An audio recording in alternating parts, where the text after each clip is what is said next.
Good morning everyone. आज Tuesday है और आज नवरात्रि का छठा दिन है। तो आज है षष्ठी। हिंदी में षष्ठी बोलते हैं। और आजकल सुबह शाम पूजा पाठ का समय होता है। ऐसा लगता है ना जैसे कोई हमारे घर आया है और हमें उसे स्पेशल फील करवाना है। तो बस वही लगता है कि पूजा पाठ का समय है और त्योहारों का समय है। तो इस समय तो क्लीनिंग वगैरह ज़्यादा हम लोग नहीं करते, बस सिंपल उठ के सुबह झाड़ू कर दिया और पूजा के स्थान पे झाड़ू पोछा क्लीनिंग कर दे के और फिर पूजा कर लेते हैं सुबह, क्योंकि हमें आरती वगैरह करनी होती है। फिर बच्चों को तो स्कूल अभी खुला ही रहता है और ऑफिस जाना ही होता है, तो ये सब है होता है। लेकिन बस नवरात्रि के समय होते हैं तो जानते ही, और धीरे धीरे मौसम भी चेंज होता जा रहा है थोड़ा सा। अभी तो धूप है और धूप ना जलन वाली धूप हो रही है थोड़ी सी। लेकिन थोड़ा सा आज देखने को मिला मौसम कि बदलाव आया है आज के दिन। कल तो नहीं दिखा था लेकिन आज से तो अब लगता है धीरे धीरे ठंडियाँ आएगी। तो बस अभी ज़्यादा क्लीनिंग तो होती नहीं है और मुझे सुबह सुबह पूजा करनी होती है, खाना बनाना होता है। तो बस सब स्कूल चले गए, सैला स्कूल चली गई और सोनू जी भी ऑफिस चले गए हैं। उसके बाद मैंने कपड़े धुल के डाली और इस समय मुझे प्याज लहसुन डालना नहीं होता है, यूज़ नहीं करती मैं 9 दिन। इस वजह से फास्ट तो नहीं रखते, पर बस शुरू से करते हैं इसलिए प्रॉपर लगता है कि 9 ही दिन की तो बात है। तो बस ये मैं आलू बॉइल्ड करने के लिए ना अवन में जा रही थी पकाने के लिए, क्योंकि फिर कुकर में बॉइल्ड करती तो टाइम लगता और मुझे चावल ही बनाना था। तो मैं कुकर में ही चावल बनाती हूँ। मुझे जैसे भगोने में बनाते हैं ना, तो मैं वैसे नहीं बनाती, क्योंकि मैं शुरू से नहीं बनाई तो मुझे आदत नहीं, हैबिट नहीं है इसलिए। तो मैं कुकर में ही बनाती हूँ, तो इसलिए तो मैंने कहा कि चलो 4-5 जो आलू होते हैं ना, कभी भी 2 आलू नहीं आप अवन में डालना, 2 से ज़्यादा ही कहते हैं डालने के लिए, 3 या 4 या 5 ऐसे करके, मतलब 2 से ज़्यादा। तब और उसमें आलू में ना जैसे फ़ोर्क से छेद नहीं होता है। फ़ोर्क से तो मैंने देखा था ना कि फ़ोर्क से छेद करके डाल दो, लेकिन वो मैंने यूज़ किया, कभी भी मेरा बॉइल्ड हाफ़ बॉइल्ड होता था, मतलब अच्छे से बॉइल्ड नहीं होता था। उसमें ना चाकू से अच्छे से खूब अच्छे से छेद कर देते हैं चारों तरफ से, तो वो अच्छे से बॉइल्ड होता है। और 8 मिनट के लिए मैंने सेट कर दिया था, क्योंकि ये कन्वेंशन था। तो ये देखो और 5 आलू डाला था और ये पॉलीथीन, सिंपल पॉलीथीन में डाल, सब्ज़ी वाले पॉलीथीन में ही डाल के सिंपल एक गांठ बांध के उसको बॉइल्ड करते हैं। तो उससे क्या होता है ना कि आलू अच्छे से बॉइल्ड होता है। यहाँ मैंने ग्लव्स का यूज़ नहीं किया, क्योंकि मैं प्रॉपर यूज कभी कभी यूज करती हूँ, तो ग्लव्स पता नहीं मिल नहीं रहा था, फिर जल्दी से मैंने कपड़े से ही निकाल दिया। क्योंकि अवन में छोड़ देने से क्या होता है, वो फिर उसमें धीरे धीरे सूखता, पानी सूख जाता है, फिर वो आलू जैसे चिम्मड़ बोलते हैं हमारे लैंग्वेज में, जैसे उसमें सट जाएगा उसका छिलका। इसलिए फिर मैं इसमें मिर्च और टमाटर फ्रिज से निकाल के लेके जा रही थी कि इन सबको ग्राइंड कर दूँगी, इन्हीं से ग्रेवी तैयार हो जाएगी।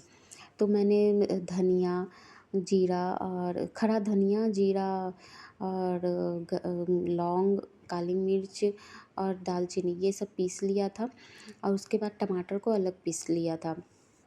और फिर उसके बाद ना मैंने सोयाबीन से पानी सारा निकाल दिया, ताकि मैं पहले ना आलू और सोयाबीन को अच्छे से फ्राई कर दूँगी। और मेरे आलू ना अच्छे से बॉइल्ड भी हो गए थे अवन में, सच में। देखो मैं अच्छे से इसको छील भी रही हूँ और ये छिल भी रहा है, मतलब ऐसा नहीं कि हाँ मेरा आलू वो मतलब कच्चा हो, बिल्कुल भी नहीं। मैं शुरू में मैं करती थी तो नहीं होता था, फिर मैंने एक दिन चाकू से ही करके डाला तो मेरे अच्छे से बॉइल्ड हुए। फिर टाइमर क्या होता है ना, धीरे धीरे मैं यूज करते करते तभी मुझे भी आ गया यूज करने।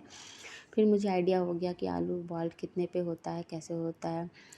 तो और दोनों को पहले फ्राई कर लूँगी, क्योंकि ना मुझे थोड़ी सी ग्रेवी अच्छी से सब्ज़ी बनानी थी। ये वाली सब्ज़ी थोड़ा चटपटा मन कर रहा था खाने के लिए, इसलिए मैंने सोचा ना आज आलू और सोयाबीन की सब्ज़ी बनाऊँगी। तो क्योंकि आलू की सब्ज़ी तो बनाई थी, तो इसलिए फिर सोयाबीन की सब्ज़ी बनाऊँगी। तो सियाला को भी अच्छा लगेगा। सियाला सब्ज़ी तो खाती ही है, बस मिर्च कम होना चाहिए, लेकिन वो सब्ज़ी माँगती ही है। दाल उसको ना दो, लेकिन सब्ज़ी तो चाहिए होता है। तो मैंने कहा चलो आलू बॉइल्ड जो है ना, मैंने इसलिए अपने फ्राई करने के लिए डाल दी कि नमक हल्दी डाल के इसको फ्राई कर के अलग से निकाल दूँगी थोड़ा-सा श्री के लिए, क्योंकि क्या होता है ना, श्री को खाने के लिए होता है ना, तो फिर मैं मिर्च नहीं डाल पाती या मसाला तेज़ नहीं कर पाती हूँ। फिर लगता है कि अरे बच्चा नहीं खा पाएगा, फिर उसको धुल के उसमें नमक डालती हूँ ना, तो वो टेस्ट आता नहीं है। इसलिए मैं आज इसको सोच रही थी ना कि आलू और सोयाबीन को अच्छे से फ्राई करके नमक और हल्दी डाल के बस श्री के लिए अलग निकाल के रख दूँगी। उसके बाद फिर मैं अपने लिए सब्ज़ी बनाऊँगी हम तीनों के लिए, क्योंकि हमें राइस से खाना है। जिसको रोटी से खाना होगा वो रोटी से खा लेगा, इसलिए। तो मैंने और इसे फ्राई करके बनाने से ना इसका टेस्ट भी थोड़ा-सा अच्छा आ जाएगा। और आलू तो मैंने बहुत ज़्यादा छोटे ये ऐसे काटे थे। ये मैंने ना छोटा बर्तन ले लिया था, लेकिन फिर आ जाएगा इसमें, लेकिन थोड़ा-सा गर्म था ना, पकड़ने में नहीं पता चल रहा था। बाद में पता चला तो फिर लगा कि चेंज कैसे करूँ? फिर 2 प्लेट हो जाती है, आ जाएगा इसमें धीरे-धीरे।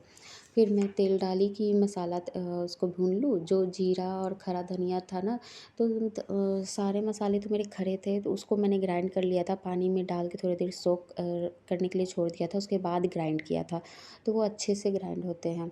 नहीं तो आप हल्का भून के ग्राइंड करो तब अच्छे से ग्राइंड हो जाते हैं। वो खुशबू या कलर अच्छे आते हैं, बस और कुछ नहीं। बस उसमें हल्दी ऊपर से डालूँगी और नमक डालूँगी और कुछ नहीं डालूँगी। आप चाहे तो फिर ग्रेवी में जब बन जाए ना, जब लास्ट में आप गरम मसाला ऐड कर देना, लेकिन मैंने इसमें ज़्यादा ज़रूरी नहीं समझा। फिर इसमें ना मसाले को पहले अच्छे से फ्राई करूँगी, फिर टमाटर जो ग्राइंड किया है उसको बाद में डालूँगी, क्योंकि फिर ये कच्चे रह जाएँगे। तो इसको अच्छे से पानी थोड़ा-थोड़ा दे दे के अच्छे से मैंने थोड़ी देर भूना। शुरू में तो मुझे भी खाना नहीं बनाना आता था, लेकिन ना धीरे-धीरे सब सीख जाती हूँ। फिर धीरे-धीरे तो सीखना ही पड़ता है, और फिर ऐसा बन जाता है ना कि आप बस कोई भी सब्ज़ी बता दो तो इंसान के माइंड में आ जाता है कि मुझे कैसे बनाना है कि टेस्ट आए। फिर बच्चों के अकॉर्डिंग जब बनानी होती है ना, तो फिर दिमाग अपने आप वर्क करने लगता है कि अच्छा मेरे बच्चे ऐसे खाएँगे तो ऐसे बनाऊँगी। अब मुझे लहसुन प्याज़ नहीं डालना था, लेकिन सियाला की डिमांड थी कि मुझे ग्रेवी वाली सब्ज़ी खानी है, चटपटी सब्ज़ी बनाओ मम्मा। तो फिर मैंने आलू सोयाबीन डाल के बनाया कि ऐसे बनाते हैं नॉर्मली। कि भिंडी रखी थी तो कहा था कि भिंडी मत बनाना मैडम, आलू की सब्ज़ी भी मत बनाना क्योंकि वो डेली आलू नहीं खा सकती है। कुछ बच्चों को तो बस आलू दे दो, आलू खाते हैं ना, इसे ना बस अलग अलग सब्जियां खाने का शौकीन है। थोड़ा ही खाएगी, ये भी नहीं होता है कि ज़्यादा कुछ उसके पसंद का बन जाए तो खा ले, तो नहीं। यहाँ मेरी आलू भी फ्राई हो गई बहुत मसाला में ना, पहले टमाटर फिर डाल के फिर आलू और बीन्स को डाल के खूब अच्छे से थोड़ी धीमी आंच करके धीरे धीरे फिर मैंने उससे भूना, ताकि मसाला उसमें आलू सोयाबीन में मिल जाए। उसके बाद ही मैंने पानी को इसमें ऐड किया है, और पानी डाल के ना थोड़ा सा अधिक पानी डालूँगी ताकि वो थोड़ा सा बॉइल्ड होके उसमें सूख ले। और आलू थोड़ा सा ना मैश भी किया हुआ है तो आलू गाढ़ा हो जाएगा, इसलिए पानी थोड़ा ज़्यादा डाला कि ज़्यादा सूख के चोखा जैसे होता है ना वैसा ना हो, थोड़ा सा ग्रेवी टाइप्स रहे। फिर मेरी यहाँ सब्ज़ी बन गई, मैंने गैस भी ऑफ़ कर दिया, कटोरी में थोड़ा सा निकाल रही थी कि थोड़ी देर ठंडा हो जाए वो। और मान लो श्री को खाना हो ना तो खा लेगी। और देखो कलर भी अच्छा आया है, टेस्ट भी मतलब अच्छा ही होगा जहाँ तक है। तो बाद में ऐसे खाया ना हमने तो टेस्ट अच्छा था। तो ये मैंने श्री के लिए आलू सोयाबीन की अलग से सब्ज़ी निकाल दी है। अगर श्री को खाना होगा ना तो ऐसे खा लेगी अलग से सब्ज़ी। और फिर मैंने स्लैब भी पोंछ दिया कि जो भी पानी ज़्यादा गंदा नहीं था, बस पानी या थोड़ा सा था। तो मैंने हाथ में मोबाइल पकड़ा था ना, इसलिए अच्छे से रिकॉर्ड नहीं हुआ कि फिर उसको क्यों ट्राइपॉड में लगाऊँ मैं, टाइम लग जाता है। फिर देखो ये बाहर मौसम चेंज हो गया था, दोपहर का समय था, लेकिन देखो ये बादल और थोड़ा सा लालिमा टाइप होता है ना, जो नवरात्रों के समय का मौसम होता है वो होता है, बहुत अच्छा लगता है। जिन्होंने मेरे इस चैनल को सब्सक्राइब नहीं किया है प्लीज़ सब्सक्राइब कर लें, ताकि आगे की वीडियो आप देख सकें। बाकी आप अपना कमेंट करना ना भूलें। मिलते हैं नेक्स्ट वीडियो में, बाय बाय।